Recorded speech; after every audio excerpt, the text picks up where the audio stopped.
Assalamualaikum pelajar-pelajar semua. Hari ni kita nak sambung semula pelajaran kita dengan topik kitar batuan.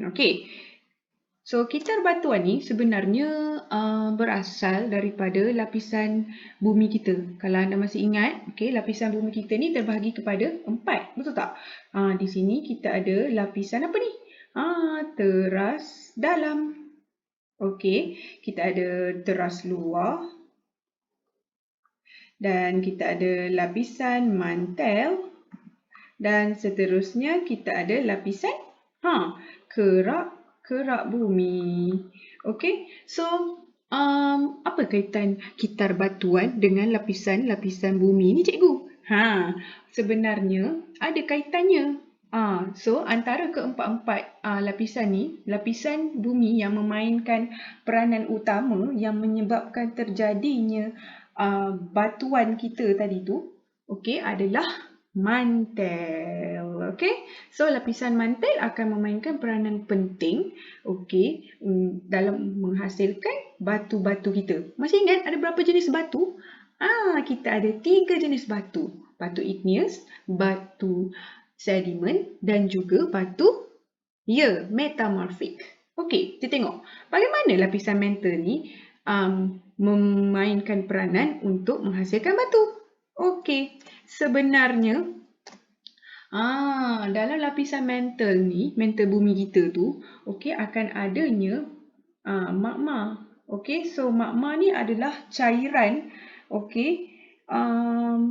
cairan yang sangat panas, yang seterusnya, apabila cukup suhu dan tekanan tertentu, ia akan meletus, akan dikeluarkan dan menjadi lava. Ini akan dihasilkan pada bahagian kerak bumi kita. Nampak? So bermula daripada lapisan mantel, seterusnya akan dikeluarkan pada bahagian kerak bumi kita. So sebab itulah lapisan bumi memainkan peranan penting untuk dalam kitar batuan kita. Iaitu menerusi apa ni? Menerusi letusan gunung berapi. Alright, so dengan itu maka akan terhasillah kitar batuan. Seterusnya, kita mula balik. Dalam kitar batuan ni adalah melalui letusan gunung berapi. Macam tadilah cikgu kata. So dalam perut bumi ataupun dalam bahagian mantel bumi kita ni akan mengandungi magma yang sangat panas. Ianya akan dikeluarkan setelah cukup suhu dan tekanan tertentu lah. Dia akan dikeluarkan dan sampailah ke kerak bumi di mana hidupan tinggal tu, maka magma ni dikeluarkan dan lava mengalir. Tahun demi tahun, lava tadi ni dia akan mengalami 2 proses. Agak-agak proses apa tu? Pertama, ia akan mengalami pembekuan dan yang kedua, dia akan mengalami penyejukan. Adakah dia akan mengalami penyejukan dalam masa 2-3 hari, cikgu? Tak. Pembekuan dan penyejukan ini berlaku beribu-ribu tahun yang lalu. Sebab tu saya kata, walaupun batu ni nampak macam benda yang biasa, yang macam tak ada penting lah sangat kat kita kan. Tapi sebenarnya masa yang panjang diambil untuk menghasilkan batu. Alright. So melalui proses pembekuan dan penyejukan lava ataupun magma tadi ni, kita akan dapat parent rocks. Itu bahasa Inggeris. Kalau dalam bahasa Melayu, dipanggil batuan asal, iaitu kita ada batu igneous. So batu igneous ni merupakan batu yang terhasil daripada ledakan ataupun letusan gunung berapi. Antara contoh batu igneous seperti batu granit, batu gabbro dan juga basalt. Seterusnya, adakah kitar batuan akan berhenti kat sini saja? Tak. Seterusnya, kita akan mengalami proses luluh hawa ataupun perubahan cuaca. Okey, kita akan mengalami proses perubahan cuaca serta kakisan. Proses kakisan, okey, proses perubahan cuaca. Okey, sebab apa terjadi ni?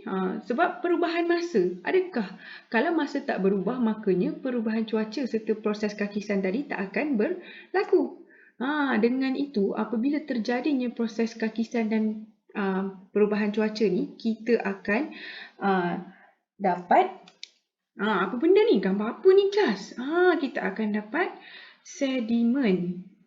Okey, so semasa proses perubahan cuaca dan kakisan tadi ni, batuan igneous kita ni akan mengalami kan batu kan biasanya besar.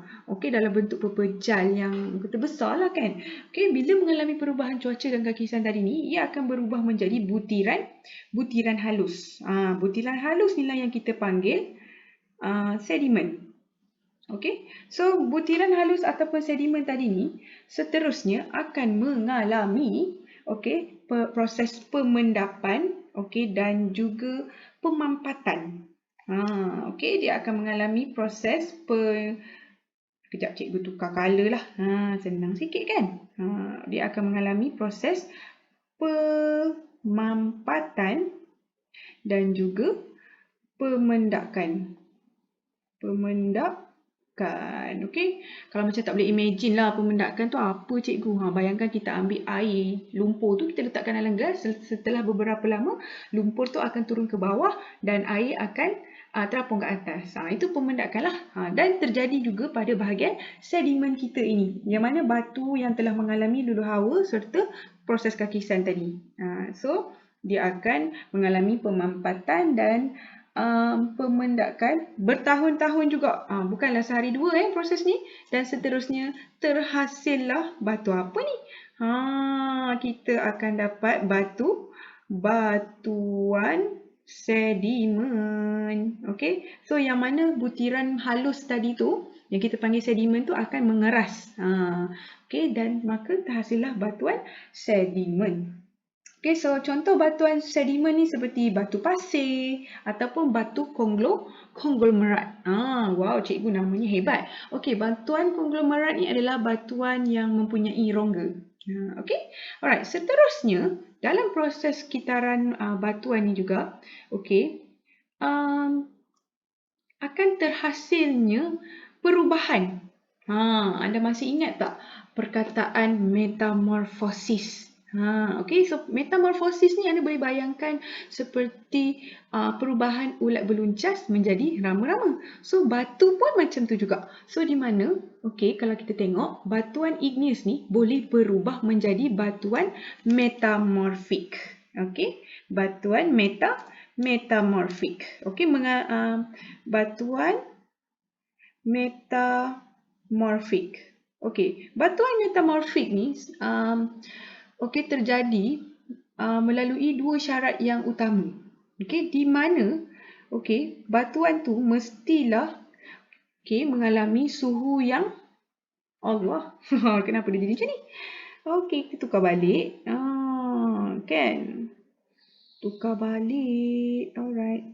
Okay, dia akan mengalami suhu yang sangat tinggi. Suhu yang sangat tinggi. Okay, batuan igneous mengalami suhu tinggi, ia akan bertukar menjadi batuan igneous. Okay, so bila dia dalam suhu yang tinggi, maka batuan igneous tadi akan berubah menjadi batuan metamorfik.